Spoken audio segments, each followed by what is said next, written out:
தாம்பாள தட்டு மாதிரி எடுத்துக்கிட்டு அந்த தட்டில் அந்த வெற்றிலையை நீங்கள் வைக்க போகிறீங்க. பறந்து விரிந்த பகுதி உட்புறமாகவும் நுனி பகுதி வெளிப்புறம் இருக்கிற மாதிரியும் வெற்றிலையை நீங்கள் அழகாக அடுக்கிட்டு அந்த நுனியில் வந்து சந்தனமும் குங்குமமும் வச்சுருங்க.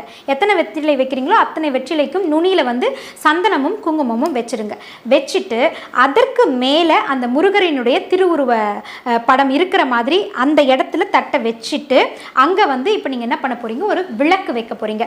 எல்லோருமே குத்து விளக்கு வைக்கிறது தான் வழக்கமாக இருக்கும். காமாட்சி அம்மன் விளக்கு தான் எங்கள் வீட்டில் இருக்குது அப்படின்னா தாராளமாக காமாட்சி அம்மன் விளக்கையுமே நீங்கள் வைக்கலாம். ஆனால் முருக திருவுருவ படத்துக்கு முன்னாடி இந்த தட்டில் இந்த வெற்றிலையை வச்சு அந்த வெற்றிலைக்கு மேலே தான் இந்த விளக்கை நீங்கள் வைக்க போகிறீங்க.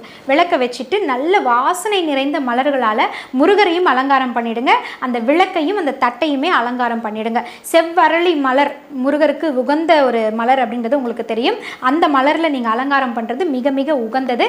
செவ்வாய்க்கிழமைகளில் இதை செய்யுங்க. செவ்வாய்க்கிழமையில் செவ்வாய் ஓரையில் செவ்வரளி மலர் போட்டு அலங்கரித்து முருகருக்கு நீங்கள் வந்து இந்த வழிபாடு முறையை நீங்கள் செய்ய போகிறீங்க. செவ்வாய் ஓரையில் உங்களுக்கு வந்து பிரம்ம முகூர்த்தத்தில் நீங்கள் செய்கிறது மிக சிறப்பு. அப்படி செய்யலை அப்படின்னா செவ்வாய் ஓரையில் இந்த வழிபாடு முறையை நீங்கள் செய்யலாம்.